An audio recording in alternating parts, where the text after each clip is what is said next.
Oh, it's you. Hello. Welcome to Edge Files. Hello. It's me. How's everybody doing tonight? Thank you so much for being here. Welcome to Edge Files. We have a crazy show for you tonight. Before we get started, though, please welcome our, what do we call ourselves? Our team, co-host, whatever. Trucker Andy and Miss Kaylee Lucy Tightbox. Whoop whoop. Wait, Hey, do we need like an what's going applause or on? something? We've been talking about how we're all edging ourselves constantly, so I'm ready to edge right now. We all want that for you. Yeah. You misunderstood what I was trying to say, but yes. Oh. No, she Listen, didn't. I'm Shut just up. a dumb woman. I don't understand. Hey, thanks so much for being here, everybody. We have... I actually really had to consider this particular topic for this show because, man, this one gets dark. This one gets really dark. And given our hilarious and fun episode from 2 weeks ago when Andy introduced us to dino porn, I really kind of debated, but I was like, man, this one's just too interesting. I really do have to go with it. So I do hope that everyone Luigi, enjoys this one. Let me tell you, people want the dark stuff because Woody from Syracuse is saying, please, for the love of God, no more erotic books, please. We need a break with some dark, crazy stuff. So you are going to be introducing us today to the disappearance of Susan Cox Powell. Is that correct? That is correct. So let me ask, have either of you heard of this story before? Kaylee always has, and I always haven't. That's the way this always goes. Listen, you uncultured swine. No, Yeah. this is actually a story that I followed a lot when it was happening. So, 10 years ago now? I have not looked at it. Yeah. I have not looked at it since then. I remember almost nothing. Okay. So I am That's good. excited to rehear about it. Good. This has been a story that, like, I think I probably heard about it. Yeah, probably same as you, like 10 years ago.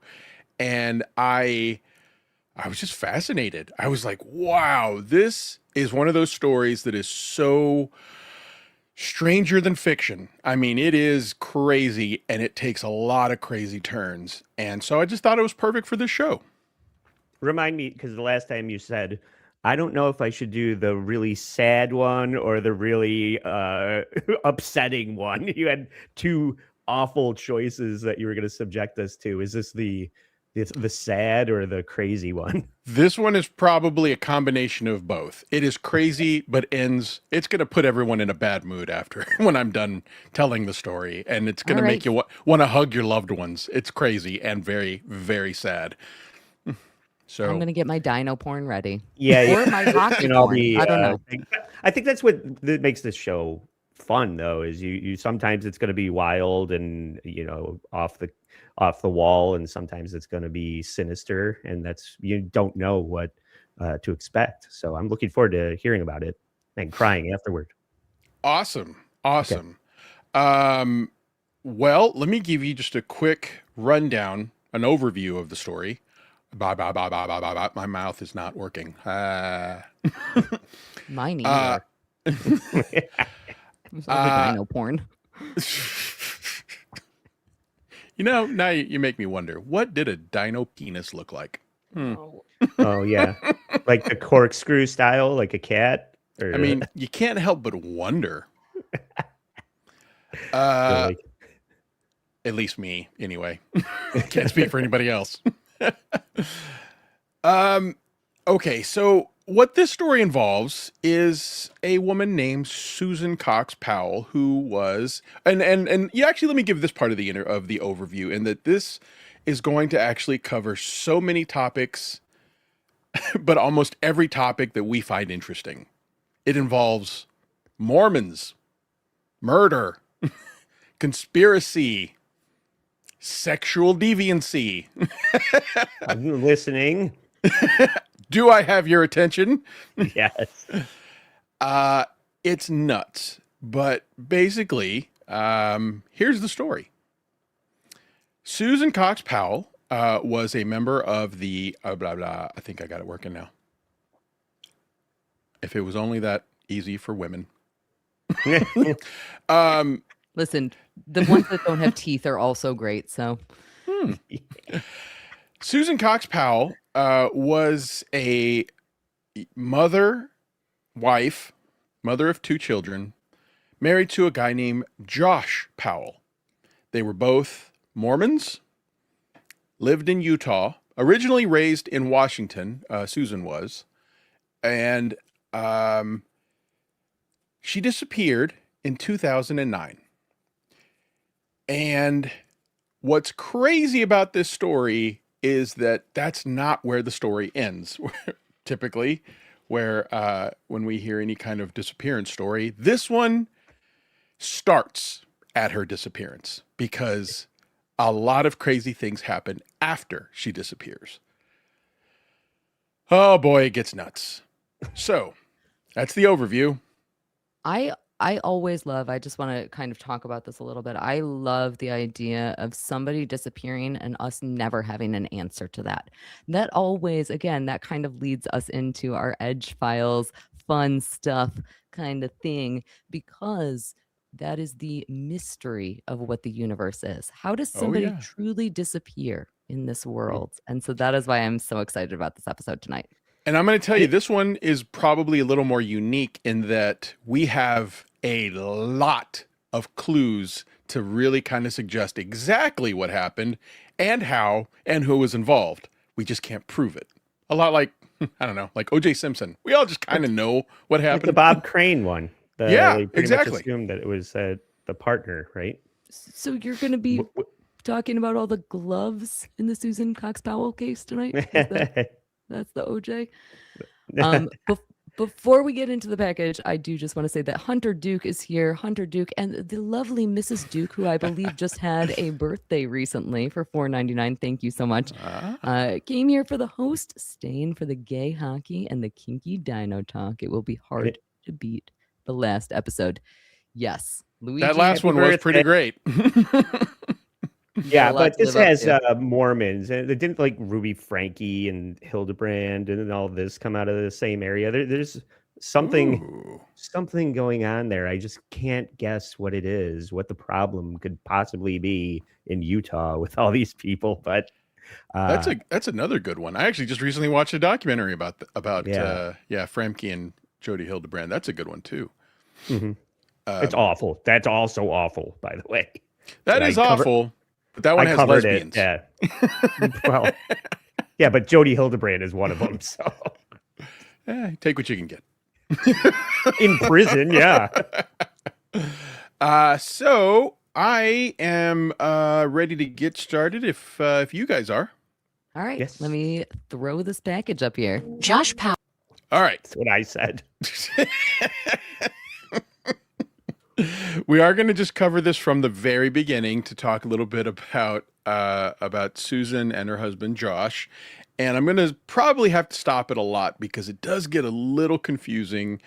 And if you guys have any questions, please feel free to let me know so that I can answer the questions. And also, I tried to really compress a very complicated story in as short of a time as possible because it is complicated. So there might be a few things I left out, but feel free to stop me. Belaboring in the introduction to the show is going to help with it's that. It's called edging. I'm feeling it. All right, here we go. Let's go. Powell and Susan Cox's story began like many others. A young couple falls in love and decides to wed in 2001. He was born in 1976 and, like Susan, was brought up in the Church of Latter-day Saints. His parents divorced in the early 90s, largely as Josh's father, Stephen, grew disillusioned with the church. Okay, just really want to tell you how important that is to the story. So, being good Mormons, Josh's father apparently grew disillusioned with being Mormon, and just keep that in mind as the story goes on. Stephen divorced his wife in 1992, and the divorce papers showed Josh grew up a troubled kid who attempted suicide, killed pet gerbils, and once threatened his mother with a butcher knife. In 2000, That's Josh. That is the husband. This is who we're talking about. He's already Okay, an and this asshole. Older- These are The wedding older guy photos was of Josh? them, and then the older guy is also him. No. The older guy is his father. His father. Okay. Yeah. Okay. And, And Josh. The father is saying that Josh used to torture animals, all these like green lights for turning into a serial killer, right? The Exactly. red flags. Red flags, yes. And apparently He's- that was from apparently those documents of his behavior came from the divorce paperwork when his parents got divorced, when they tried to get custody of the kids. Dr. Loomis issued this Yes. statement about this guy. Okay. Dr. Loomis. 2000, he met Susan Cox, and they married a year later. She was also a member of the Latter-day Saints Church. As a young married couple, they were fairly broke. And so they moved in with Josh's father, Stephen, who Can you pause All for right. 1 second? I'm sorry. Yep, Can there I you go. just point out, we don't need to say that they were fairly broke. They literally have 2 balloons taped Yeah. onto lattices at their wedding. I know Yeah. that they are fairly broke. Yeah, right. Where'd you have your wedding? The Elks Club Lodge that my uncle belongs to. There's like a literally buffalo- shower curtain behind them. There's a Shower moose wearing sunglasses on the left wall. Yeah. It's funny because yes, it is obvious that they're broke, but I found it funny that there's a green screen there. And now that we're kind of all in the streaming world, I kind of thought to myself that they had planned to put like an exotic location Oh. in pictures on that green screen. That's just what I thought, but Well, let me issue this challenge to everybody watching this to insert some super gay stuff on the screen behind this guy. It's all Dino porn. now. Don't Yeah. porn bomb our channel, Jesus. All right, I take it back. all right. Here's where it gets a little weird. also lived in Washington. Here, the story takes a very definite turn. Stephen Powell developed a disturbing sexual fixation with Susan. Okay. So let's recap, even though we're only a minute and a half in. Susan and Josh get married. They're Mormons.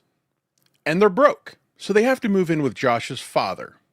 Mhm. And while living with Josh's father begins to develop a sexual attraction to Susan. And apparently makes it very, very well known. What Okay. was she wearing? Is my question. Clearly her fault. Nothing. Yeah, right. But the son is the serial killer type. or We haven't is said that- anything. We haven't said anything. Oh, I thought you were saying that guy was diagnosed with like. the Oh, report okay. of the Yes, kid. that is true. That's yes, the son, right? The And- son and now killed we have- the son killed He's gerbils the gerbil killer.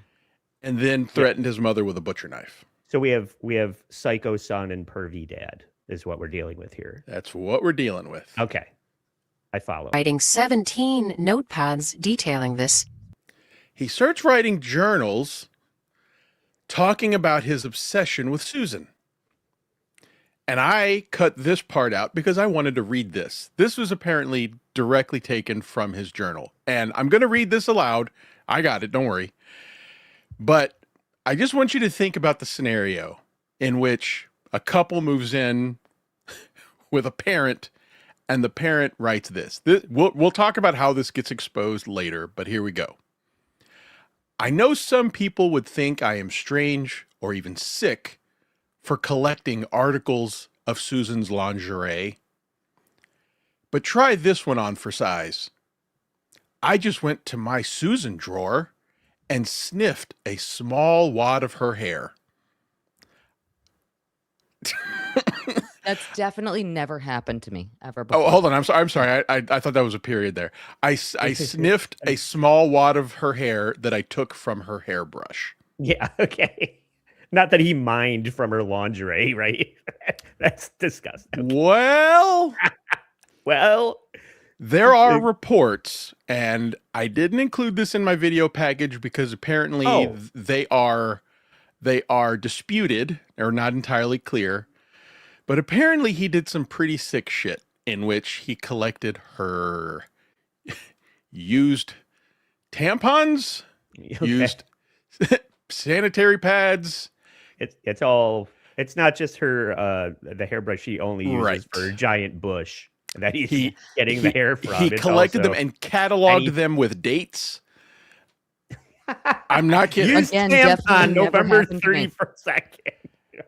31st. As a woman, Kaylee, let me ask you. If you found out someone did this, would you be creeped out, or maybe be impressed that you're wanted, or that someone's obsessing over you? I've never felt more honored. Okay. Please catalog the trajectory of my period. Yeah. Please And rifle stole- through my trash can on Wednesdays when I put it out. And stole her underwear. Yes, that's what he's talking about, stealing articles of her lingerie.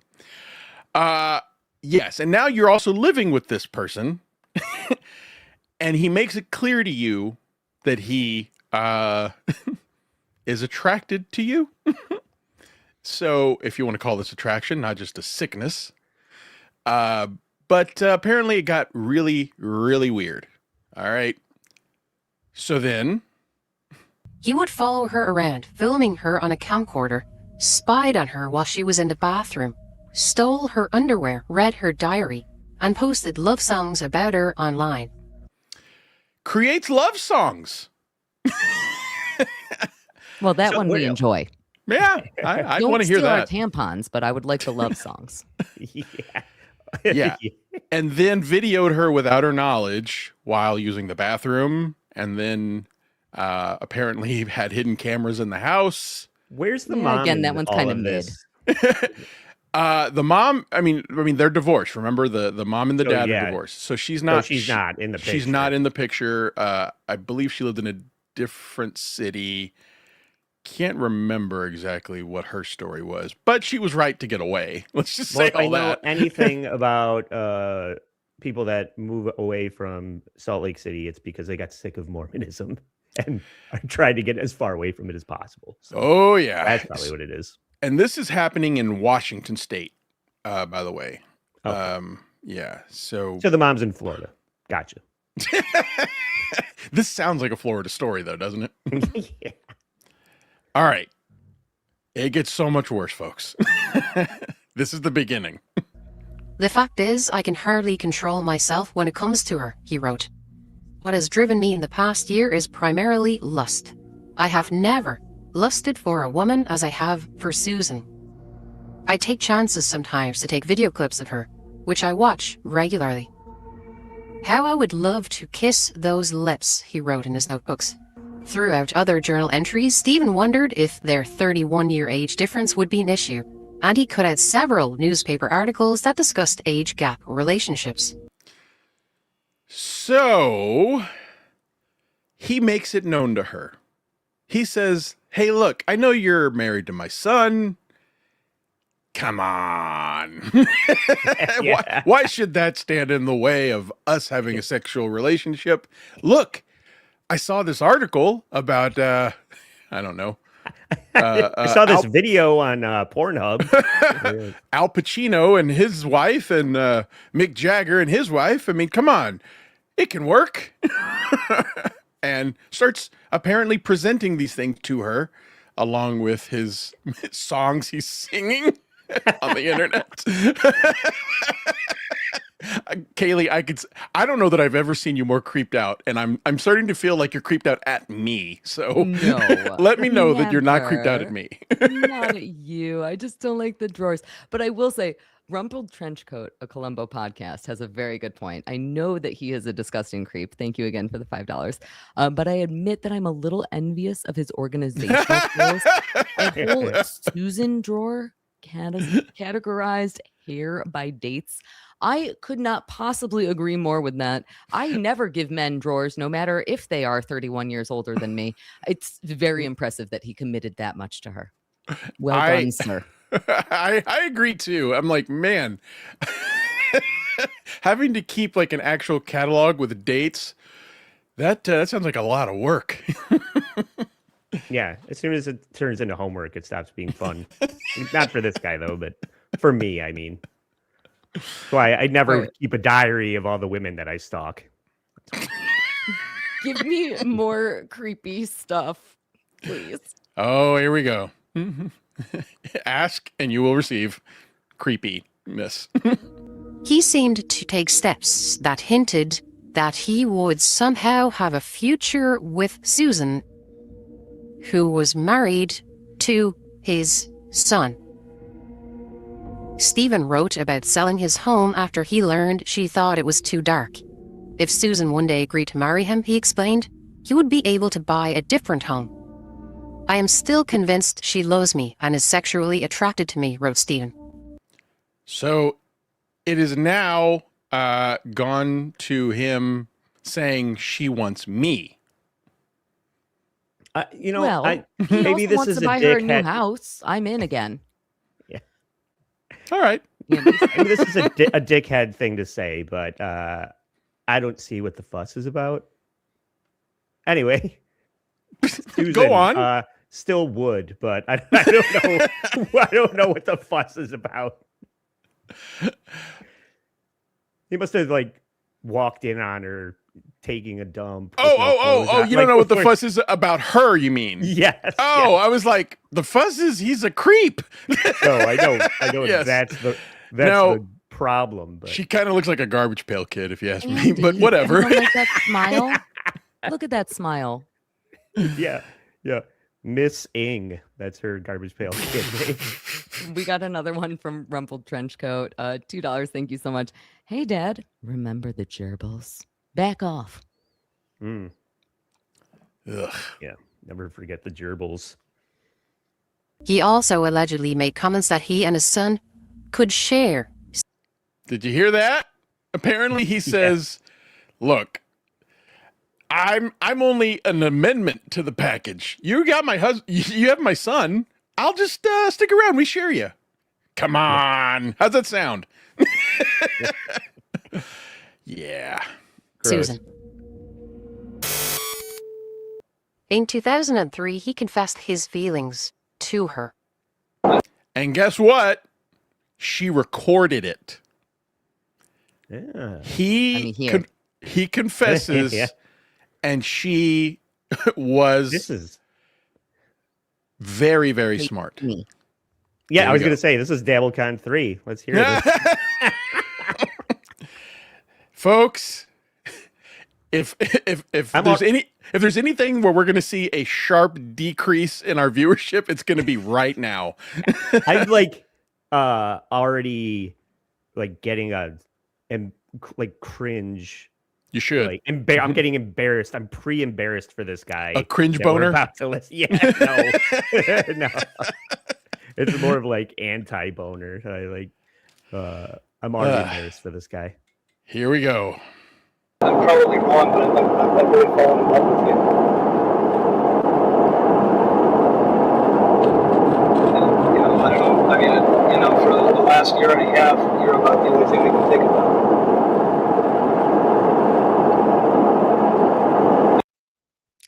I'm just going to pause us here and read this. So it says, Stephen, he's saying, I'm probably Oh, yeah. wrong, but I've really fallen in love with you. For the last year and a half, you're all that I think about. I don't know where it began. It probably began when you were living with me. All right, let's continue. And then And I don't know where it began. It probably began when you were living with me and you come into my office and, let me feel your legs smooth, relax, or whatever. And then it just went from one thing to another. So it probably began when you were living with me and you'd come into my office and let me feel your legs. I feel like that might have been manipulative. And it just went from one thing to another. I would That also like to know, experience- what that means. Feel your Yeah. legs. Yeah. Again, That means he what was grabbed she her wearing? legs and she didn't stop him. Andy asked the good questions. What was she wearing? Yeah. That experience on the couch about 6 months ago was a massage, right? It was a massage, right? That Yeah. experience on the couch, on your couch in Yakima 6 months ago was just, I know that, it was a massage, right? But just being with you for But just being with you for 2 hours and holding you. Maybe I'm getting the wrong signals from you. Maybe I'm interpreting something that shouldn't be interpreted. 2 hours of holding you, and maybe I'm getting the wrong signals from you. Maybe I'm interpreting something that I shouldn't be interpreting. You know, it just, for example, when we were sitting on the couch, it just felt like you were very, you know, I mean, I was extremely. For example, when we were sitting on the couch, it just felt like you were very, I was extremely aroused, and I think that you were somewhat aroused, at least I thought. Is anyone else And getting now- horny listening to Kaylee say all this stuff? I was gonna say none of you fucking creeps just isolate Humana, this. and humana. fucking- Yeah. Let's remember. I'm gonna read the rest, okay? And All right, yeah. No! no, I'm just kidding. Andy, you read the Susan parts. I was extremely aroused, aroused. and I think you were Oh yeah, here now. Yeah, I like that. Andy, read Susan. Andy gets to Susan. read the Susan somewhat parts. aroused, at least I thought. I don't know where you're going with this. And Susan, I don't know where you're going with this. Susan, I don't. yeah, well, I'll tell you what I'm I'm married to your son, and I should just be the daughter-in-law. I'm married to your son, and I should just be the daughter-in-law. I know. That's me. On Josh from Jersey said, "I'm so disgusted, my penis threw up."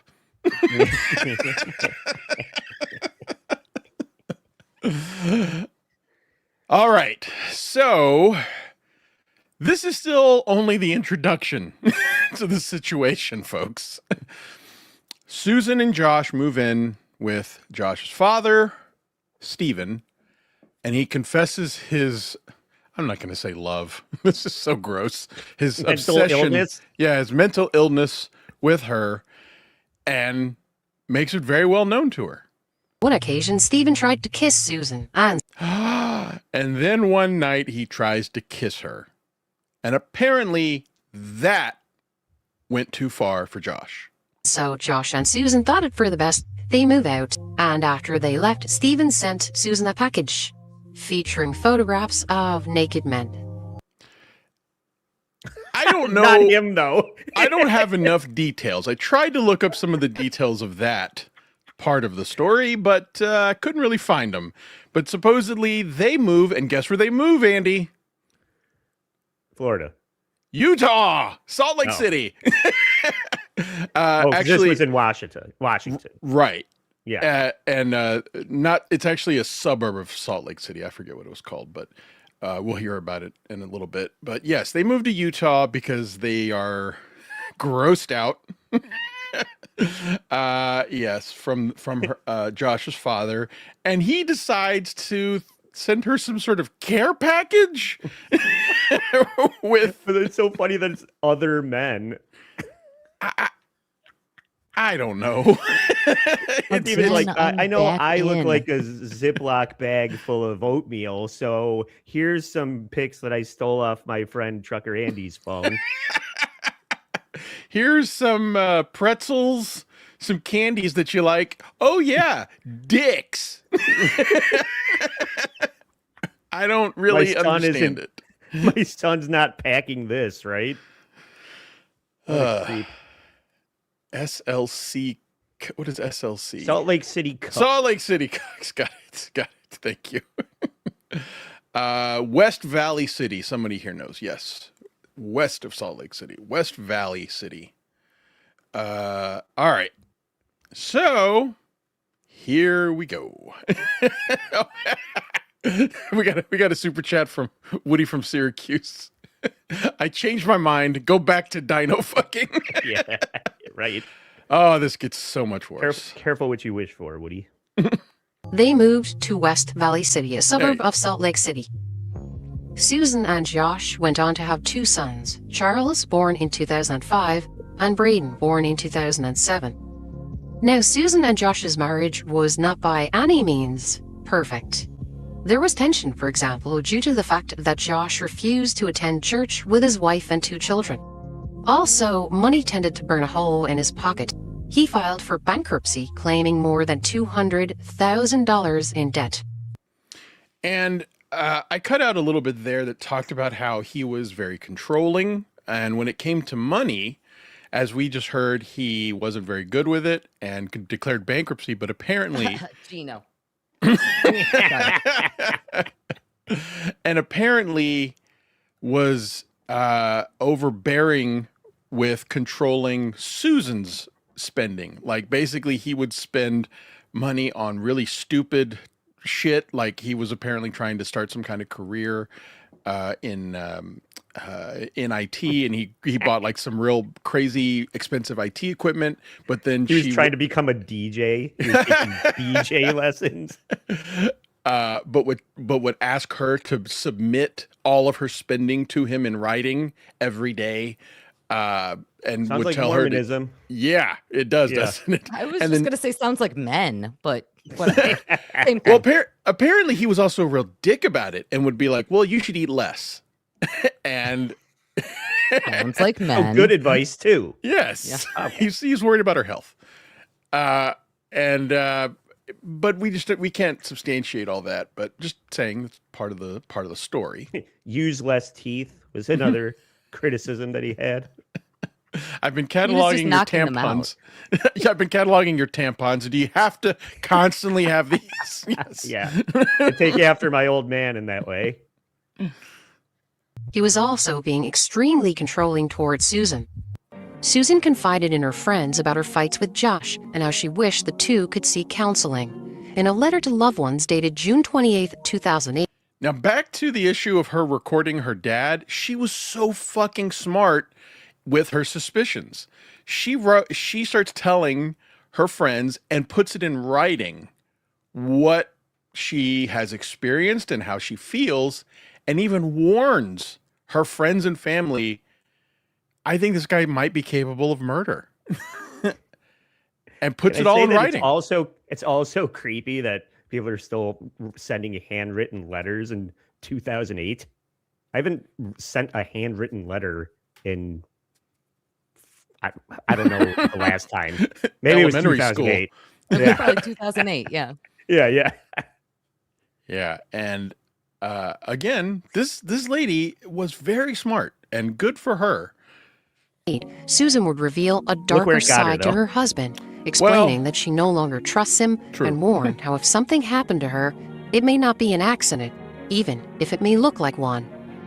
The next month, Susan records an eerie video. Today is So I'm going to stop this so that we can read this real quick. She actually starts to consult with a lawyer about her situation and maybe even divorcing her husband. And the attorney says, if you're really kind of worried about money, document everything, what you own, what you have. So this here says, on the advice of an attorney, Susan Powell documented the possessions in her home, fearing that her husband Josh might sell off expensive items that he had purchased, including tools and electronics. This video was among the items police seized from her office after she disappeared in December 2009. And she does a very good job of putting on video the things that she believes were expensive things that he might try to sell. Were you about to say something, Kaylee? Yeah. I have a minor issue with this, Okay. which is that usually when women are threatened by men, the concern is not money. Shut up, And bitch. so- I'll kill you. I own this and this. God Yeah. damn it. All right. Just go on. I thought it was Um, going to be the ice bucket challenge, so I'm disappointed too. You're right. It's not. But her situation was that he had done such an inordinate amount of spending that when it came to a divorce and splitting the items, she thought that he would underhandedly try to get rid of them to say that they're not in his possession. Therefore, he wouldn't have to split them with her. Yeah. That- Dude, fuck it. Yeah. Get out. Well, I Get mean, out, bitch. That was her issue. Tuesday, July 29th, 2008, and we are in the 6254 West Sarah Circle house. This is me. Hi. Sorry. Ah! July 29th, 2008. It is 12:33 Mountain Time. In this box here, you see a collection of my tampons. Yeah. Not it wasn't. mine. It wasn't Steven that was cataloging it. It was her. He just This- took them from her. This is the hair bag. Covering all my bases, making sure that if something happens to me or my family or all of us, that our assets are documented. Hope everything works out and we're all happy and live happily ever after as much as that's possible. See, and I'm with you, Kaylee, in that I feel like this was a drastic step for someone who maybe thought life was ending soon. Like this is very drastic to do and then stay with the person. I mean, it's crazy, but still she did it, you know? I have to document my possessions. This is my inflatable twin mattress, and this is my big Billy Bass that I got for Christmas. Nobody could take these from me. Yeah. Let's see. I'm sitting here trying to think of what I could. I have a record of L. Ron Hubbard's jazz album. It's an original. I would want to make sure that was documented. On December 6, 2009, after attending church services and spending time with her neighbor, at around 5 p.m., Susan decides to lie down for a nap after reportedly not feeling well. Josh would say he and his boys went out to go sledding. This would be the last time anyone outside of that house saw Susan again. So they go to church and they are walking home, and apparently they stop at a friend's house and had lunch there. So she is seen and has lunch with a friend before she goes home, and no one ever sees her again. So just letting you know about the timeline. On December 7th, 2009, Susan was reported missing after her family and friends became alerted when she never showed for work at Wells Fargo. Josh and their 2 young sons were initially thought missing as well, as the 2 children had not been dropped off at daycare, and Josh never showed for work. Police failed to make contact with either Josh or Susan after being alerted. The police broke into the house, fearing that they might be victims of carbon monoxide poisoning. They found no one inside, but noticed 2 box fans blowing on a wet spot on the carpet in the house. So there's Kaylee no was there? one home. Leaving wet stains on the Oh my carpet God. I again. hate all of this. dragging your ass across the floor like a Just dog. throwing tampons out of my vagina at people so that they can document them. It's fucking great.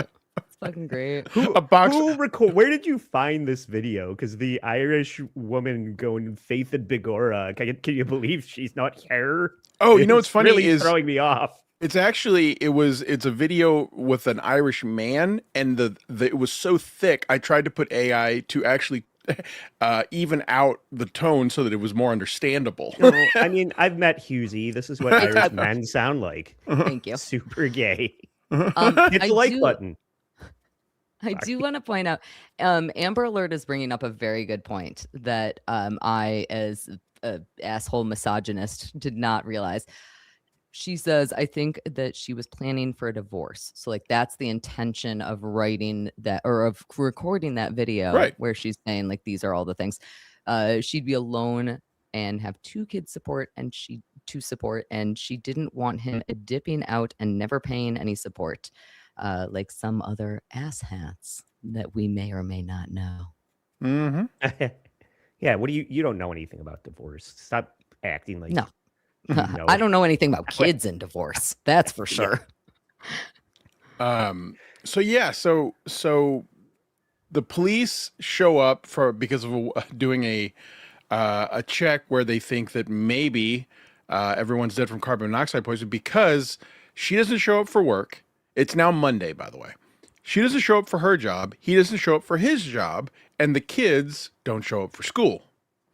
So Which they kid break stays in. in that cage on the left there? Yes. The youngest stays in there. Is that a bird cage? Is that what that is? Yeah, it's a bird cage. Oh, okay. It's a child's coffin. Also, So they can I just point out, I would have been so jealous in like the late 90s, early 2000s to have a TV that actually fit into my entertainment system. They truly were rich. Yeah. And it was Christmas all year round, apparently. Yeah. I am looking. I don't know that I ever really like looked at this picture all that hard, but yeah, so the police find a giant wet spot on the carpet and 2 box fans blowing it to dry it. I do see the And fans. I don't see the wet spot, but I don't either. take your word for it. House. The crime scene was interesting because when the police came in, they found an attempted cleanup of blood on the floor near a couch. They saw fans blowing in order to dry the blood. They saw her purse was in the house with her wallet, and her keys were later discovered. A few hours later, Josh and the boys returned home. He claims the three traveled 25 miles away for a camping trip in the desert along the Pony Express Trail. Now, so they eventually meet up with Josh and the boys, and he says, "Oh, we went camping. We went camping last night." What's crazy about that is that it's the middle of December. It is freezing temperatures, and apparently there was an ice storm that night. So immediately no one believes his story. And they're like, why would you take kids camping? It's Sunday. And they had school on Monday. Yeah, that doesn't make any kind of sense. It doesn't. You couldn't come up with anything better than that. And then it starts to make even less sense. Which is odd, considering the frigid temperatures at the time. Even stranger, Josh had Susan's phone on him with the SIM card removed. He has her phone, and remember, her purse is at the house. Now, what we later learn is that he was actually making some phone calls from her phone. And they asked why, and he said, "No, I didn't do it. Well, I have no idea. She must have been calling." And they said, "Well, you have the phone on you," and he doesn't have an explanation. So it gets weirder. On their Now, way this home is just from turning to sloppy police work at this point, where you couldn't make this stick with this guy. That is a huge part of this story. Okay. Yes. Yeah. the camping trip, Josh said that he called Susan's phone, but he got voicemail, and so he left a message saying they were on their way home. The police later found Susan's phone in Josh's car. Josh couldn't explain why it was there. At 5:30 p.m., 2 hours after Josh called Susan's voicemail, his sister, Jennifer, called and asked where he'd been. Josh said he was at work. So, again, let me just stop this, and I'm sorry to keep stopping it. I just know there's so much here. So, he is calling Susan's phone, which we now have later learned that he had Susan's phone. Was in his possession. It was in his possession. And then, before he actually heads back and meets with police at his house, his sister calls and says, "Hey, where are you?" And he says, "I'm at work." Said she knew he was lying. Josh then said he was camping. Jennifer told him to come home. The police were there and Susan was missing. Josh then asked Jennifer how much she knew. So his sister says, "You need to come home right now because the police are here." And he says, "Oh, did I say work? I meant camping." Yeah.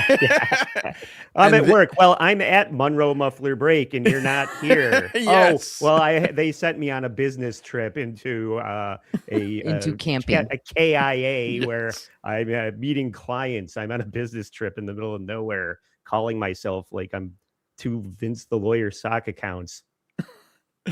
And Sorry, can I also say that I'm really annoyed by videos that just use the same footage over and over and over again? well, I that's really don't need to see this footage anymore. that's me. That's actually my fault because Okay, the can I stuff say they that I were hate That one showing little was bald spot in her hair. the stuff they were showing was with? stock footage, and I was like, let's Yeah. use some real footage of her. All right, I'm sorry. I called you out. I thought I was calling out a stranger, and instead I called you out. I apologize. That's okay. I'll feature it on my show tomorrow. So then the sister says, you're not at work. And he says, "Okay, yeah, I'm camping." And then she says, "You need to get over here right now because the police are here." And his response to that is, "How much do you know?" I don't want to overplay my hand here, or like reveal too much. You tell me what the cops told you before I tell you that Exactly. I killed your sister. Exactly. How much do you know? That's the response you want to hear. Yeah. Did the What a cops moron. even Me trying to question get the away with murder. gerbils? What'd you say, Kaylee? Did the cops even question the gerbils? Come on. Yeah. They questioned the gerbil's wife. Yeah. So then he says, okay, I'm coming home. Jennifer said she didn't understand the question. He then hung up. Within a week, Josh Powell was named a person of interest in his wife's disappearance. Stephen Powell would also come under scrutiny by the police, as he was the last person Josh called before Susan went missing. So the last person that Josh calls is his father. We need a nickname for him. The tampon collector? Steven. Yes. Stevie Tamps. Stevie Tamps. I like that. So, yes, Stevie says, okay, you killed her. I understand. What'd you do with her tampons? During questioning at the West Valley Police Station, Josh adamantly tells investigators he doesn't know where Susan is. But in another room, a detective speaks to young Charlie. He says Susan came with them on the trip. They are talking to his son in a different room. And the son says, Mom came with us on the camping trip. But didn't come back. So your mom stayed at the park? Yeah. Where did she stay at the park? Do you know where? She stayed at Dinosaur National Park. It always comes back to dinosaurs. Hell yeah. No. Triceratops fucking- National Park. Play that This- fucking video. this would I'm be a not terrible- pausing on this. No. This would be a terrible joke to go back to dino. Do you know where at the park? No? My mom stayed where a Christmas park. It's not entirely clear what Charlie was referring to, or if he was just using his imagination. One theory is that perhaps Charlie was referencing the Dugway geode beds, an area filled with specialized rocks that contain crystals. Not only had the Powell family actually visited this location a year earlier, but curiously, it's also near where Josh says he and the boys had camped out. One of our detectives just interviewed your children, and your children are telling our detectives that Mom went with you guys last night, and that she didn't come back.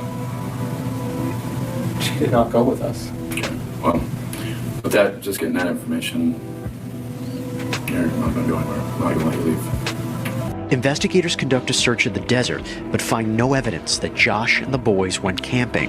Yet there was a mine located 30 miles away that reportedly was doused in gasoline and set on fire. So, Subject matter expert 3-year-old Braden Cox said that you definitely did it. It's like he also has an imaginary friend that is a pink dragon with 2 heads. You can't believe this kid. I find it funny that the cops are trying to leverage that information against him, like hoping to scare the shit out of him. But it's just like the kid's 2.5. yeah, but he does say he gives them enough context clues for police to actually find this mine that apparently the night before had been set on fire. And This so kid is literally like I see tampons. Like we are in the sixth sense, and it is dirty. My new age hippie mom went to a ley line and she didn't want to leave, so now she's reading tarot cards at Joshua Tree because she likes that better than hanging out with my dad. That's what it says.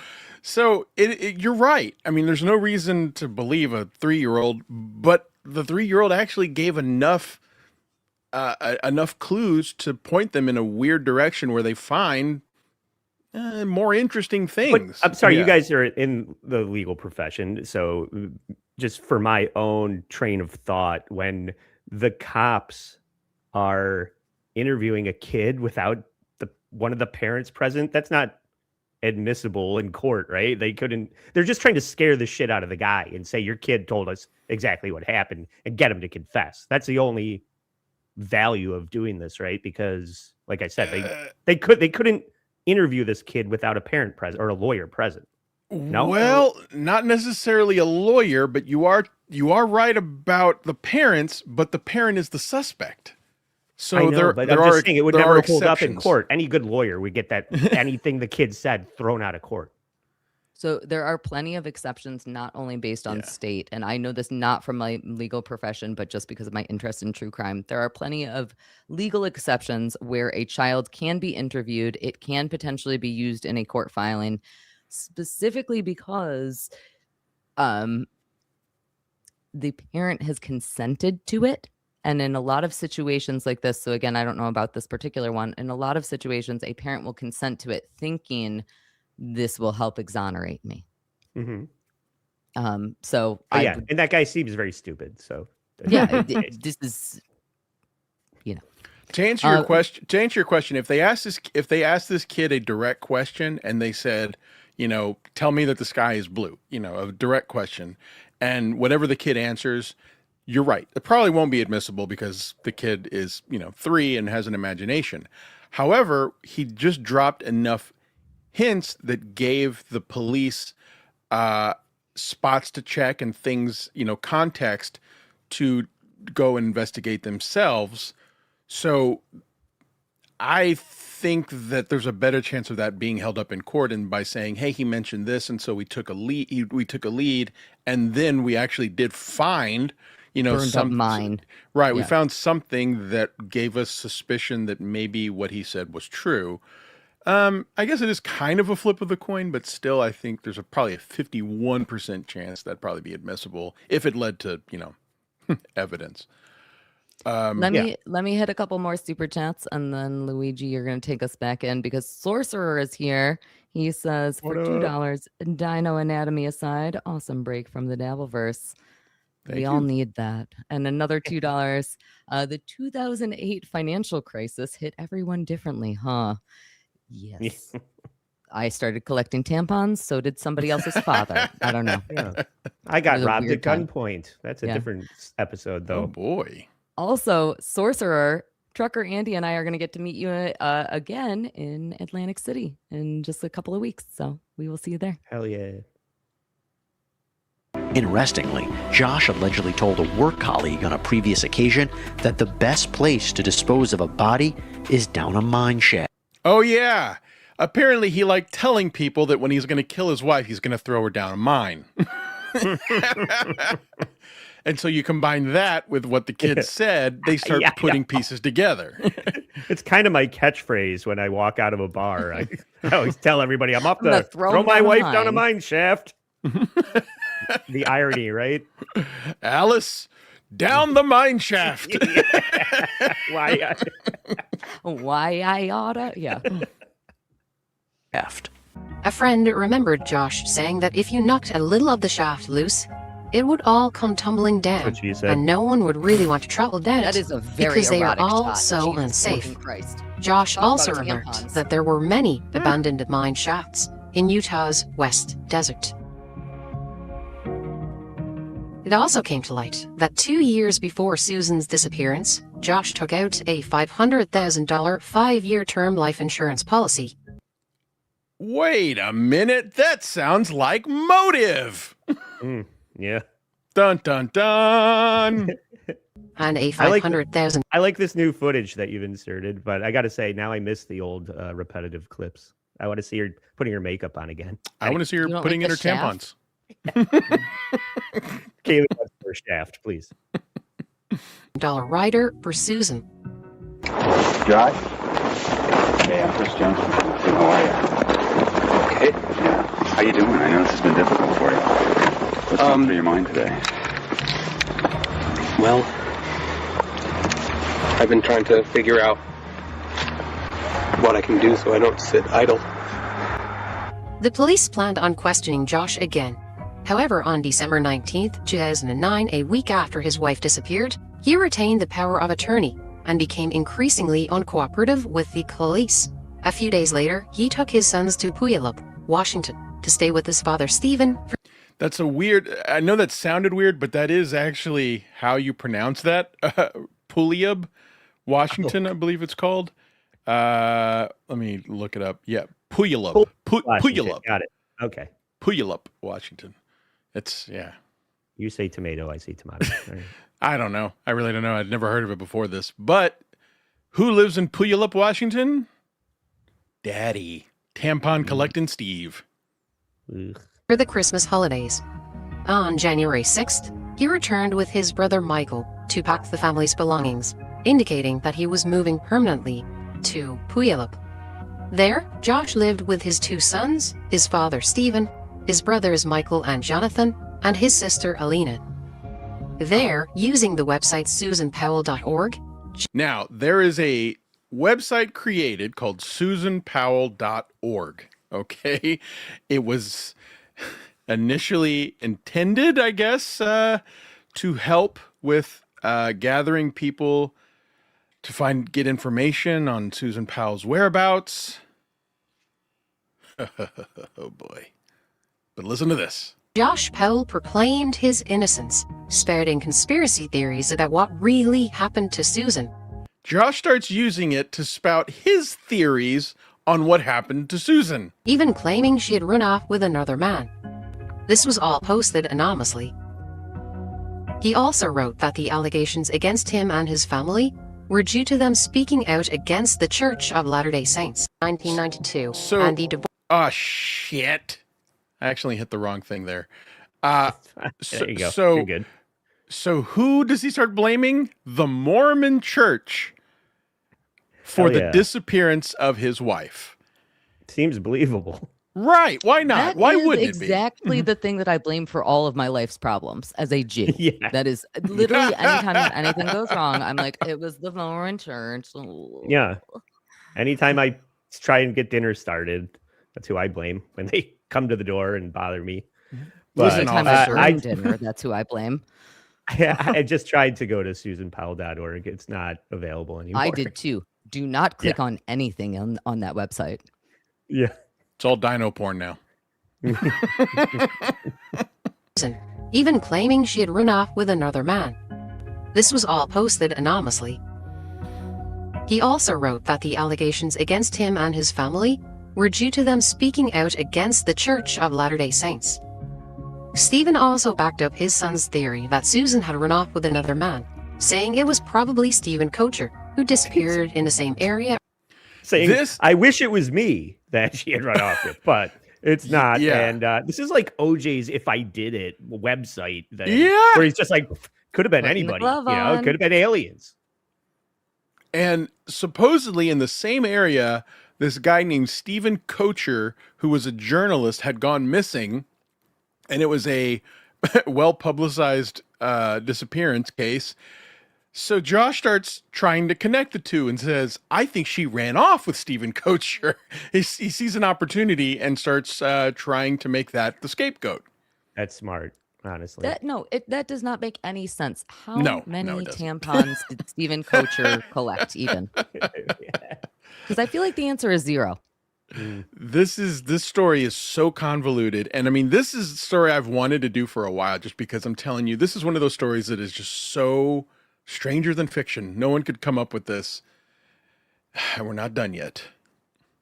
Around the same time, Stephen Powell claimed Susan was flirtatious and very sexual with me.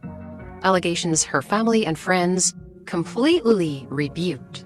Now, if you don't know this part, Josh does an interview on TV, and apparently at some point decides he doesn't want to do it anymore, and he gives up. And Stephen was there with him to support him and says, all right, well, then you can bow out. I'll talk for us. Oh, God. And She Stephen, was so flirtatious with me. Yes. Like, when she was bent over vomiting in that garbage can, she was arching her back between retching, and it was so sexy that I couldn't keep it in my pants. This guy is the biggest creep I've ever seen. I could tell by her tampons that she must have been sick with something.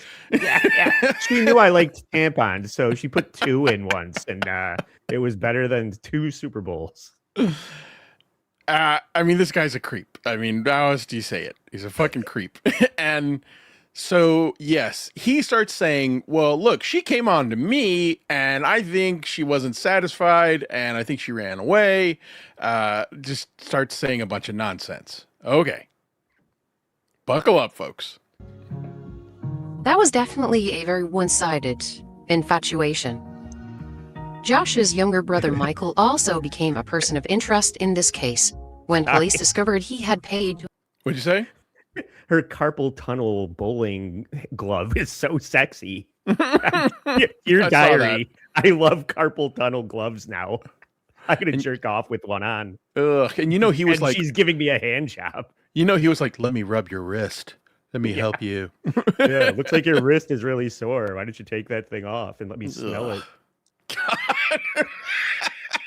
You guys are both weirdos. Andy knows how to be a creep.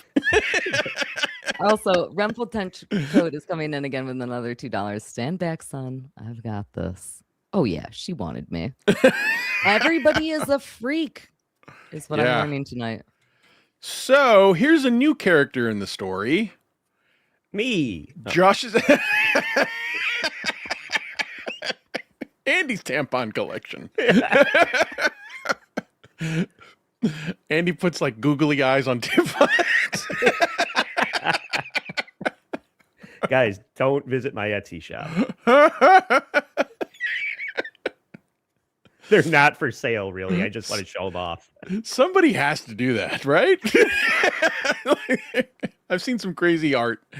So here's a new character, which is Josh's younger brother, Michael. And, boy.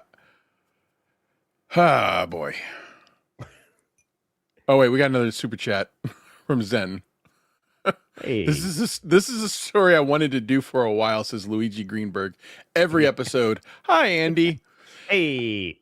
Some of them I'm not sure I can get away with because I'm afraid of looking like a creep. This is one of them. Yeah, right. Yes. Thank you. I have been wanting to do this for a while to throw the scent off my trail. Yes. Now I'm thinking How are about you related to this family, Luigi? Yes. Now I'm thinking about tampons with googly eyes. All right. So here is Josh's younger brother, Michael, who gets on the police's radar because Who have his broken down car towed to a salvage yard 2 weeks after Susan vanished. he has his broken down car towed to a salvage yard 2 weeks after she vanishes, and he never goes back to get it. And that seems a little weird to the police. Police recovered the vehicle in Oregon and conducted forensic testing. A cadaver dog indicated the presence of human decomposition in the trunk, but DNA tests were inconclusive. So there was a dead human in his car, and he tried to get rid of it. He never gave the police a real answer as to why he left his car there. During a police search of the home where the Powells now lived, police discovered... All right. So that gives police enough evidence to raid the Powell house. Because remember, now Josh is living with his father with the 2 kids. Well, this is crazy, though, because you're not saying that this was Susan in the car. Right. Which We is can't the say most that. obvious thing that anybody would assume. So I'm wondering if we're going to get to the end of the story and that's somebody different altogether, because there's only one person missing. So it's got to be, unless I'm spoiling the story. I'm only decay. It was just a trunk full of tampons the whole time. Yeah, right. Come on. Honestly, that probably would be a good defense to say, no. It wasn't a body. It was my collection of tampons, of used tampons. Yeah. Because it was inconclusive. I just don't want to say anything. But yes, of course, it probably was her. But I just don't want to say anything conclusively because we don't have evidence maybe of it. trying to predict that it was going to get even crazier, and he was It is. disposing of his own body. Well, It's not his crazy brother- enough for you, Andy. Oh, it's going to get... Well, we haven't hit the crazy part yet. Let me tell you that. So, the police now have enough to go raid the house. And guess who gets on their radar after they raid the house? Good old Stevie. Tampon collecting Stevie. Stevie Tamps. Thousands of images of women taken by Stephen Powell without their knowledge.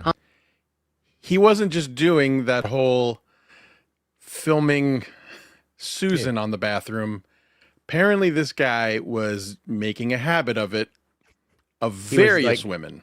He was a custodian at Planet Fitness. That's installing literally the cameras in garage at my work, actually. Yeah. And This is your boss, isn't it? You're welcome, boys. The photos are out there. so not only was he a creep with Susan, he was an overall creep to the world. And oh boy, brace yourself. On his computer, including images of Susan. He was arrested and eventually found guilty of 14 counts of voyeurism. I didn't want them to have my journals. There's some very embarrassing things in my journals. You think? You think there's some embarrassing stuff on your journals, Mr. Tampon collecting hairbrush guy? Yeah. Dear Which Larry, was- Susan watched me fail to do one push-up today. It was the worst day of my life. I guess I'll have to kill her. We got another super chat there from Miss got Donna lovely G. Donna G coming in for $20. Thank you so much, Donna G. You are a bright spot in our little sad universe. Hello, Luigi. Hello, Kaylee. Oh, hey, Andy. Hi, Zenny. Hello. Hi, Donna. Donna G's the best. We love you. Oh, hey, Donna G. So, in addition to his journals where he was writing about Susan and collecting her tampons, guess what else he was doing?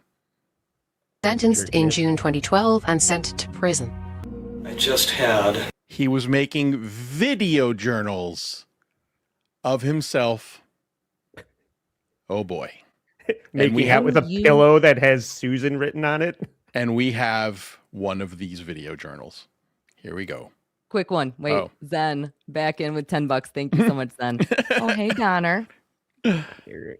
So now we have a personal, intimate solo video of him describing Susan.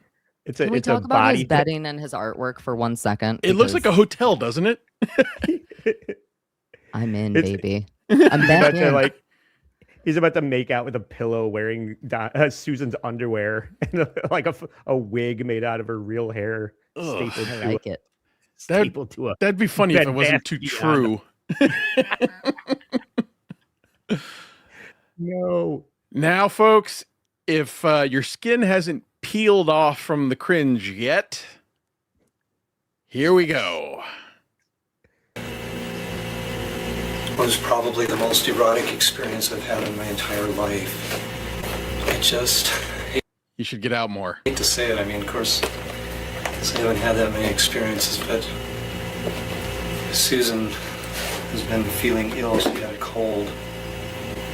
And I offered to rub her feet, to rub her toes, to give her some stimulation. That one, I probably rubbed her. Did anyone else's butthole pucker when he says stimulation? Ugh. Ugh. Self-stimulation. So he's I talking about thought he was going to be stealing Kleenex out of their garbage can. he's talking about this erotic. Yeah. God damn it, Dr. Steve. All right, if it's Dr. Steve, he can rub whatever the hell he wants. Yeah. So it's this guy talking about how Susan had a cold and asked for some sort of leg foot massage. And he says that it was the most erotic thing he's ever experienced. Ah, boy. Her feet, her toes, her beautiful feet. She has such pretty feet. Of course, everything about her is pretty. Kaylee disappeared. Disappeared from cringe. I'm out. If I was to put porn, I'm out of here. And I know she felt it. I mean, I know she couldn't have missed it. She's not naive either. I know from what I've read in her journals. What I've read in her journals. Oh my God. Yeah. Her handwritten letters to her family saying, "I think my husband's dad is trying to kill me." It was so erotic. That girl is not naive. I think Kaylee's vomiting. yeah, probably. When I started massaging her legs, I would have loved to go all the way up her legs, but I did do her calves. Now imagine Karmic is saying this. It sounds like something he would say. Her feet were resting in my crotch, so I sort of rubbed her calves. She didn't seem to mind at all having me that close. I mean, I was close. I was touching her with my crotch. I was pinning her down, laying on top of her. It was like it was more like a 96 because she was facing the wrong way, but I was pinning her down, rubbing her legs while I laid across her. Rubbing my balls on her feet. Yeah. So this guy is keeping a video journal where he's like reminding himself of this, just talking to himself about this quote unquote erotic experience. Right. I think we've really lost Kaylee. Is she really gone? I don't know. I'm here. Were you vomiting? Yeah. I was just pulling tampons out of my puss. It was like a magician's scarf. Yeah. They just kept coming out. Except all, yeah. Except they all were the all dated the handkerchiefs were same. red. It was really confusing for everybody. Magician's scarf. I'm sorry. Someone's got to do that on a Vegas stage, right? No. What Well, the it'll be hell one is of those wrong with endless. you? It'll be one of those endless gifs. Exactly. It never stops. Dun dun dun dun dun dun dun dun dun dun dun dun dun dun dun dun dun. Like a hot dog production line. He's not done. It's hard to remember everything I did. Man, I love that woman. She is so beautiful. I can't even get enough of her. Can't get enough of looking at her. She's so pretty. All right, on a scale for his modern dance class. On a scale of 1 to 10, Kaylee, how turned on are you right now? I like a 100%. That's literally why I had to go away. It was not only pulling tampons out, but pulling them out for a fucking purpose. Oh yeah. Rocco Orby does bring up exactly this point for $5. Admit it, Lucy, you'd fall head over heels for him. Yeah. Such a thorough and considerate lover. Yes, it's true. Jazz can't hands, deny it. Dr. Steve. You know you're into it. I'm in.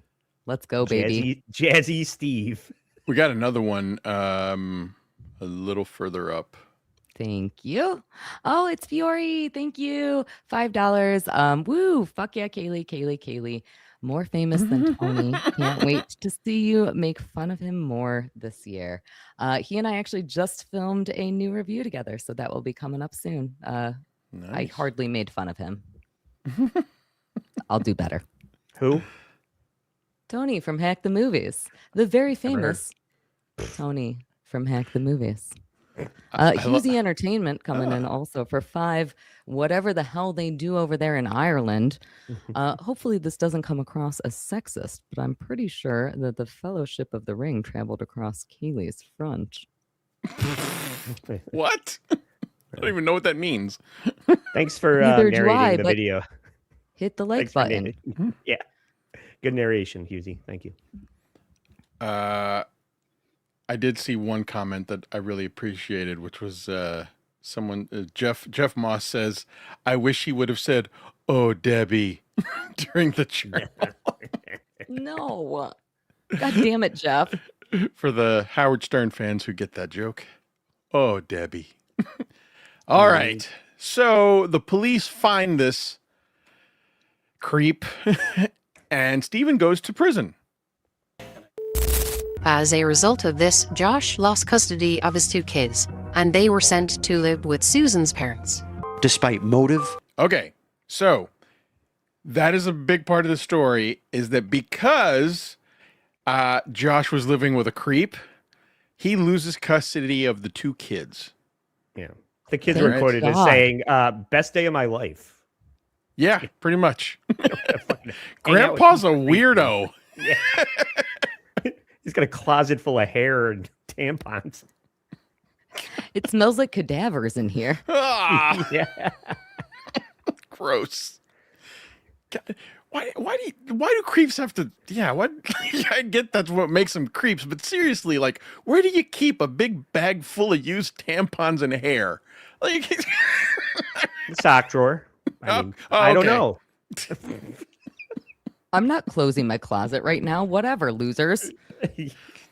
Ugh. Did he have to buy like a notepad to keep the dates on the? I do have questions. I'll just say that. All right. Opportunity and circumstantial evidence. Josh Powell remained a free man. So, like you said earlier, how could they not pin this on him? It seems like there's a lot of stuff going on there with big arrows pointing right at him. I don't believe Josh Powell was arrested earlier simply because they did not have a body. In a lot of cases across the country, depending on jurisdiction, no body, no prosecution is kind of the rule of thumb. Actually, Luigi, can you pause for a second? Yep. I think this is a really good question. Let's go back to this for just 1 second. Original Missing in Action says, did I miss how she was actually killed? Let's go back to that. Yeah, she's missing. We don't know. Yeah, there's no evidence that she's even dead, really. Yeah, she's a 2.5-year-old said that she was near a burning mine shaft. We know that something is up. Yes, we know something's wrong. Very, very wrong. But we don't know any of the details. We just know that her husband drove out somewhere and left her and then came back home and had his 2 kids with him. But what we can surmise is that he called his younger brother, and his younger brother transported the body somewhere because there was decomposing human flesh in his brother's car, but they just couldn't identify it or link it to Susan. That's all we know. And then there's this.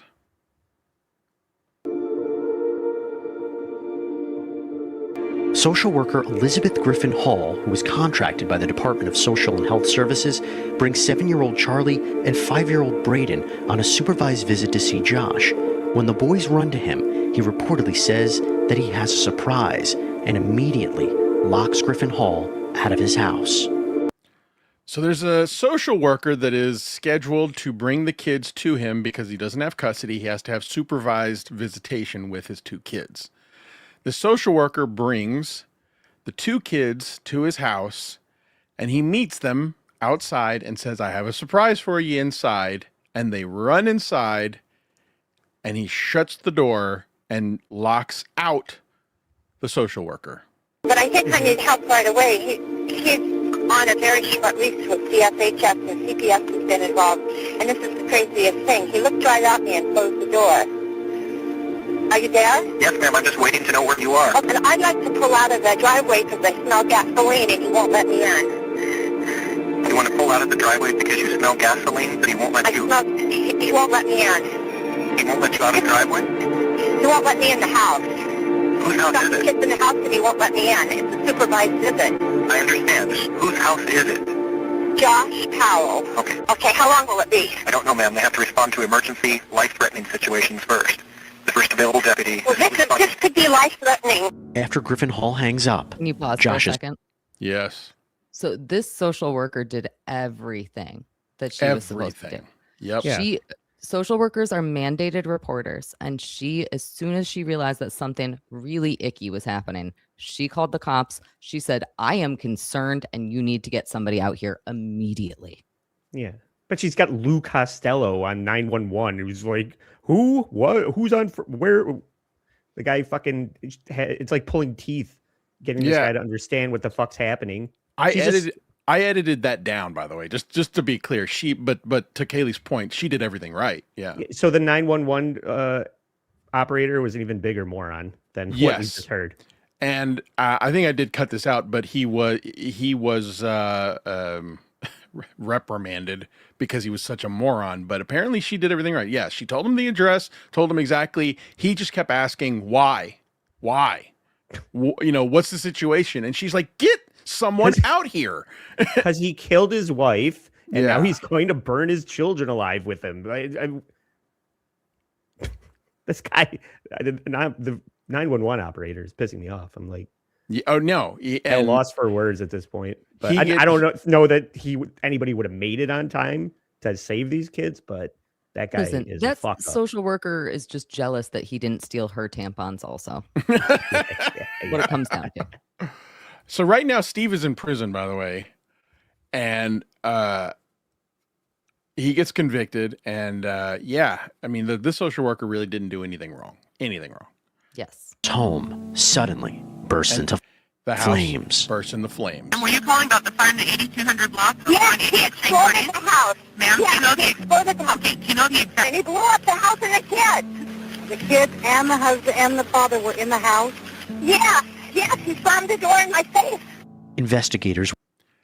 So Josh kills This himself. is what they always say. Like and the kids. when you sorry, Luigi, but No. when you call an operator, anybody, customer service, and they seem like they don't want to help you, hang up and call back until you get somebody that actually has a fucking brain in their head that's willing to do their job and help you. Don't just keep having a conversation with an idiot.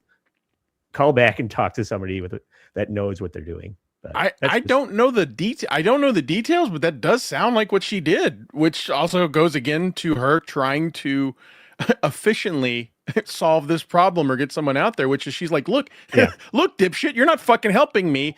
Click. I'm going to call back and get somebody else. Yeah. Crazy.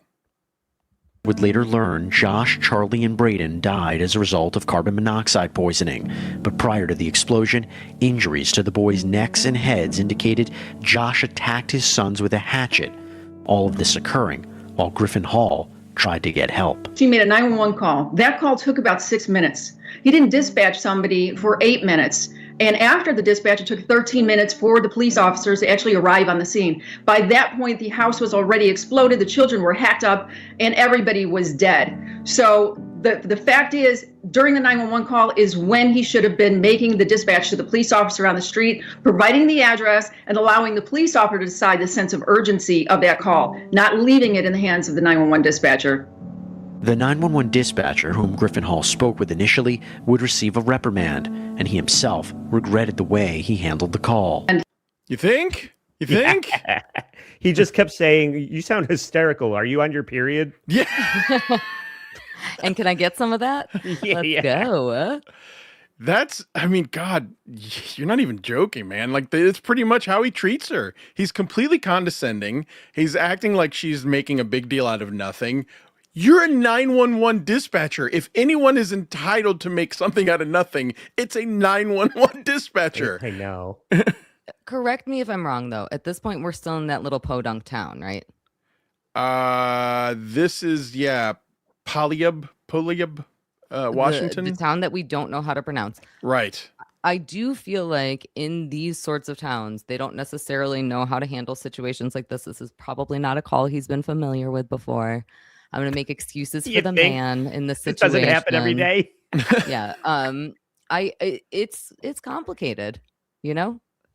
I would feel like shit if I was this guy, but yeah, I would feel like shit. Yes, I would. But yeah, not as shitty as Braden Cox. But this not guy, as carbon monoxide is Braden Cox is the real answer to that. Ooh.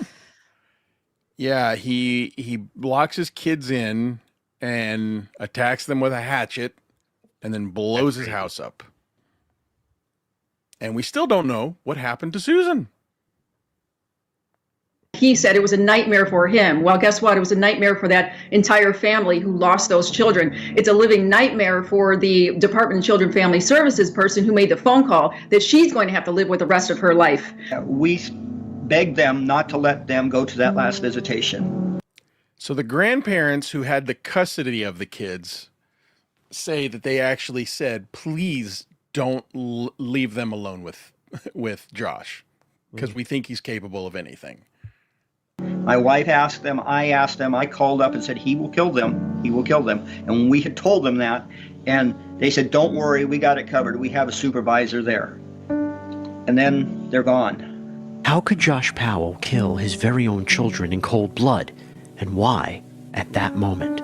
At the time, right before he killed the kids. What? When making them drink NyQuil and incapacitating them before you kill them is so much easier. Yeah. Why chase them around a burning house with a hatchet when you could just knock them out? Ugh, sorry. It's so thinking smarter, disturbing. not harder. That's Andy wants to be an efficient killer. I know when I kill my children, that's how I'm going to do it. Down a shaft. We got another super chat.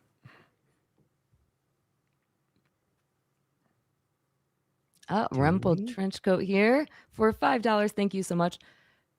Can somebody read that? She should have told 911 there was an illegal still in the house to get the police there sooner. That would have Agreed. probably helped. Although maybe not in 2012. I did see someone in the chat also say tampons are very flammable.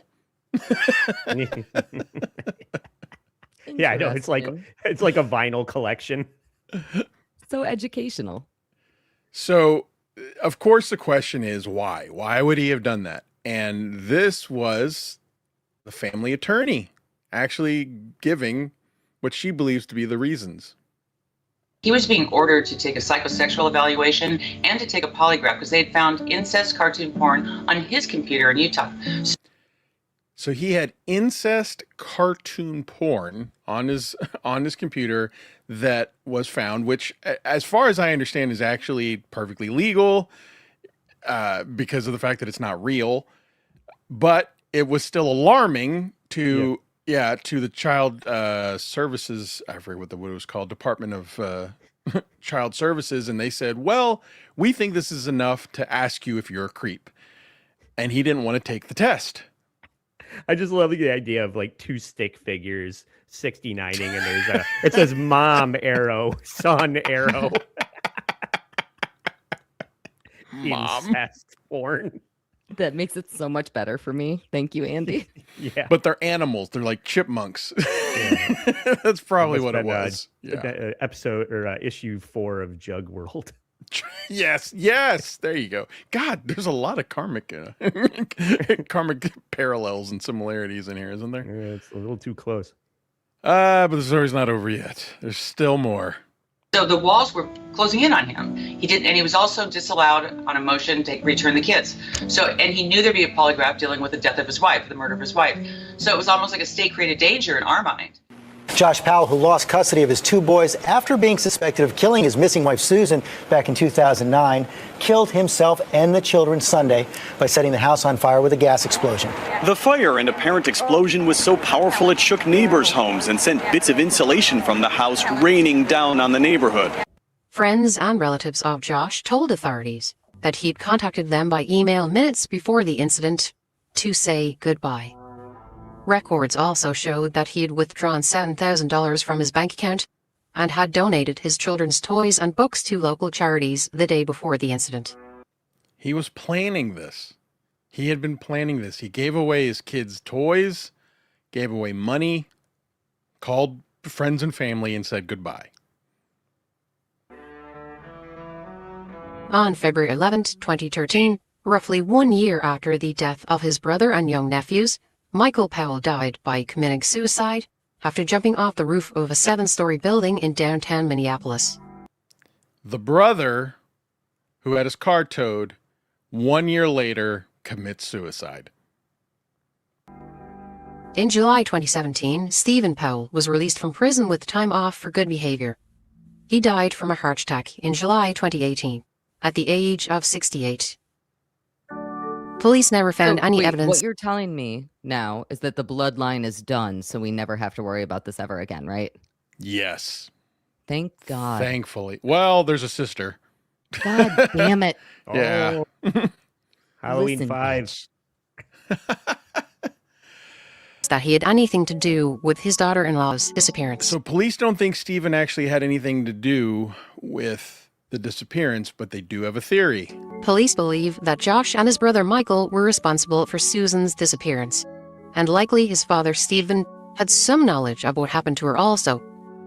But at this stage, anyone who was involved is dead, and so what really happened to Susan, it died with them.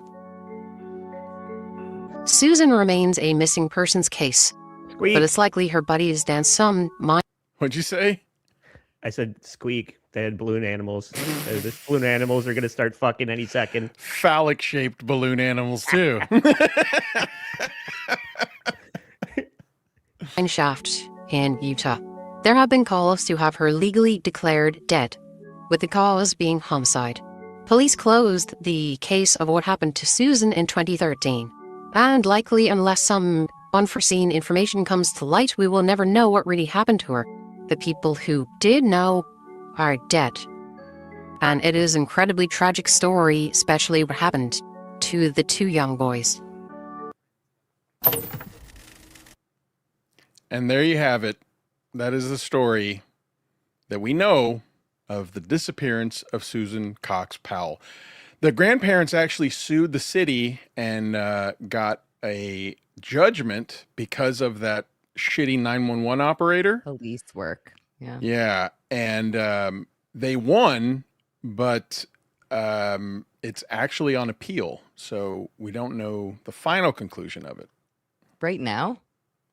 As far as I understand, they were given a big settlement, and then the judge changed the settlement, and I think they're the ones appealing something about it. That's crazy. Well, they're conducting an internal investigation, and so the people involved will be suspended with pay, and then it'll just all go away once everybody once the people that care the most pass away from waiting too long for them to resolve it. So. Sadly, that's exactly what I think. It's exactly They what should is going probably call 911 about it. I feel like that would solve all the problems for them. Yeah, but if they win, donate all that money to the smoke alarm manufacturers. That's the house burned down. That's why. So I think you guys can see why I struggled with talking about this one, because it's so fucking dark and disturbing. Dark, a lot of twists and turns, and you presented it wonderfully. I'm very excited to have had the full story of the disappearance of Susan Cox Powell. Well, thank you. Yes. We do have a couple more super chats here. We have Jack Sampson Forever for $2. And if one of you would read that, I would love you. This show makes me feel so normal. Thank you, guys. I guess we know who isn't into tampons and hair. Or dino porn. His wife. JWO. Thank you for the $2. Yes. Jug World Order. How can we not? How can we not?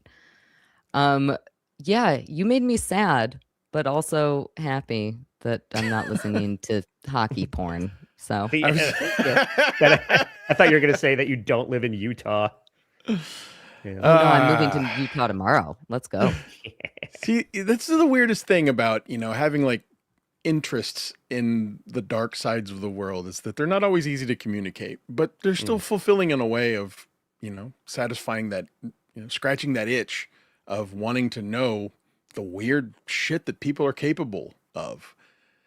It's weird, but yeah, that's a story that I just feel like there's a lot of warnings in that story, or a lot of education in that story, that people just need to always be mindful of other fucking weirdos in their life. Yeah. Lesson number 1, don't record yourself recounting the time you rubbed your daughter-in-law's feet. Don't do that. We definitely don't talk about putting your balls on her feet. That part, leave out. Oh God, there's sick people in the world. And yeah, I'm so normal, and I'm actually very, very bland when I see stuff like this. That's why we all enjoy stuff like this, right? I mean, that's why we want escapism into this kind of stuff. That's what makes it exciting. And that is why I love Edge Files so much. We're going to be coming back, I think, in a couple of weeks. I have an idea for what I might do when I'm presenting. But before we do that, Luigi, remind everybody where they can find you. You find me at Luigi Greenberg on YouTube. Check out Skeptical Robot on Fridays. And we are going back to our schedule of unboxing Eric, unboxing Riley Martin, and unboxing Bigfoot It Is on Tuesdays and Wednesdays on Hack Ride Studios channel. And please check out Friday's episode of Skeptical Robot, which just got released.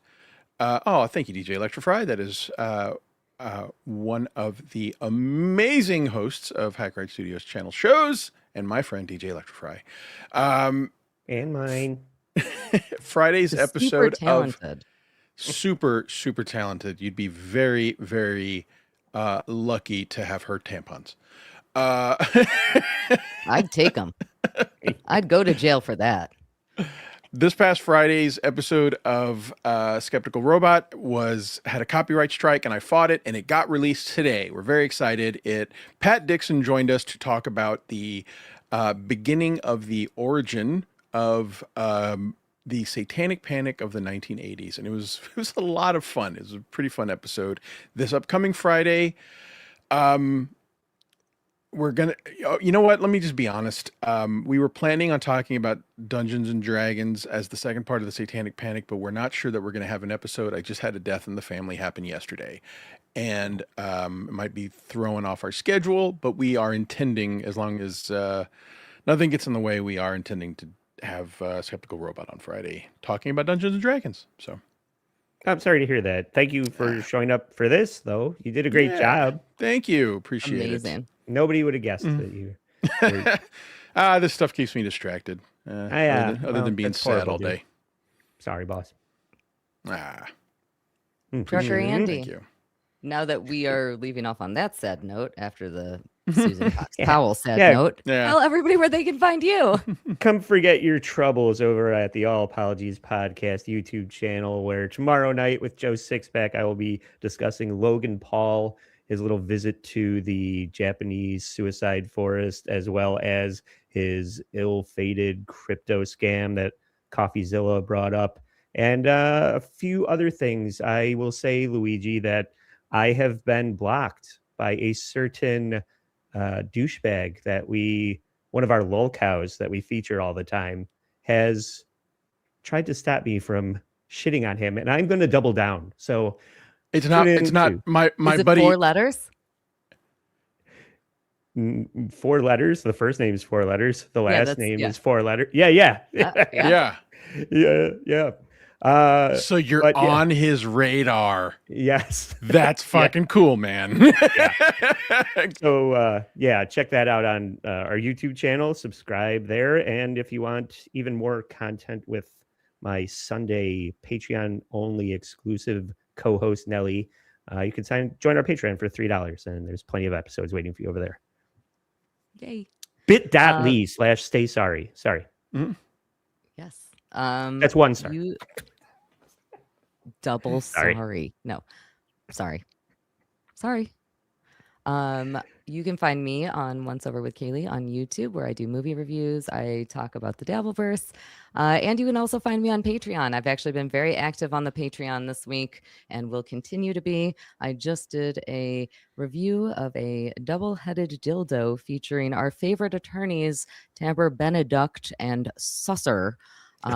So if you want to watch me making literal ass out of myself with the 2 dumbest attorneys of all time, you can check that out. Is one end much larger than the other? I didn't think so, but the answer to that question after playing around is yes. Ugh. Yeah. You don't want to know the answer. Big guy. Yeah, you don't want to know the answer to that. Yeah. However, I want to talk a little bit about what we are going to be doing for my next episode. So I'm going to be hosting the next one. We got a couple of weeks before our next episode of the Edge Files. And I think I have a fun idea. I think we are going to be talking about one of my favorite mathematicians who went completely insane and started writing mathematical proofs about Satan. So I think that might be where we're going. It'll be a little bit less dino porn. It'll be a little bit less horrible sorrow and a little bit weirder of a freaking story. We're going to see what happens about that. That's not scary at all. Is it John Nash? No, it's not John Nash, but I do love Nash. Nash is absolutely incredible. His game theory work is outstanding. Next! Sorry. God bless you. It's funny. John Nash is the subject of the movie Beautiful Mind. Yep. And when I saw that movie, I was pretty fascinated, but I immediately wanted to read the book because I was like, what's the real story? Because there's so much that just didn't seem believable. And if you actually read the book based on it, you realize the whole movie's fiction. None of that shit actually happened. He was schizophrenic, but he was very, very limited in his schizophrenia. And also the movie A Beautiful Mind leaves out all the gay stuff. He was arrested several times for propositioning men in bathrooms. And you got to think that should have made it to the movie, right? Yeah. You know what else is also weird about that? There was no tampon stuff in there either. Yeah. Weird. I'm sure Weird. I'll try to Netflix bring is some making tampon a stuff for limited next times. I'm sure it'll be a Netflix limited series any day now. Yes. I will make Produced Beautiful by Mind. Ryan Murphy. It'll be like the gay hockey series, but it's A Beautiful Mind, but with gay stuff. I have to tell you, Hunter Duke pointed this out on Twitter, but I have not stopped getting fed ads for that stupid gay hockey series. I get hats that have gay hockey series slogans on them. I get every single social media platform. I've never typed that into a search engine. It is literally just from the Edge files. So I guess thanks to everybody for that. All I get Andy is in particular. watching Blind Mike's show, and every single ad break was about boner pills. And I was like, I mean, I didn't sign up for this. I know I'm a certain age. Please stop trying to sell me boner pills. You're clicking not interested as quickly as you possibly can. Yeah. All right, Maybe you'd Luigi, like take dino us out for porn. the night. Hey, thank you so much for being with us. We love every one of you. I will issue an apology to say I'm sorry that I left you all way more depressed and sad than you were when you got here. Yeah. But folks, these stories are real, and I always just think of them as education. Yeah. See, Brian Workman, thank you for the $5. God will ultimately decide everyone. Be faithful and aware. You know, I do like be aware. I think that is the lesson of this story is be aware. What are you, Mormon over there? Yes. I'm about to get so faithful on myself. Keep track of your tampons. Keep track of your hair. Don't let the weirdos get it and steal it from you. Good night, everybody. Have a great one. Good night, everybody. See you next time. Bye.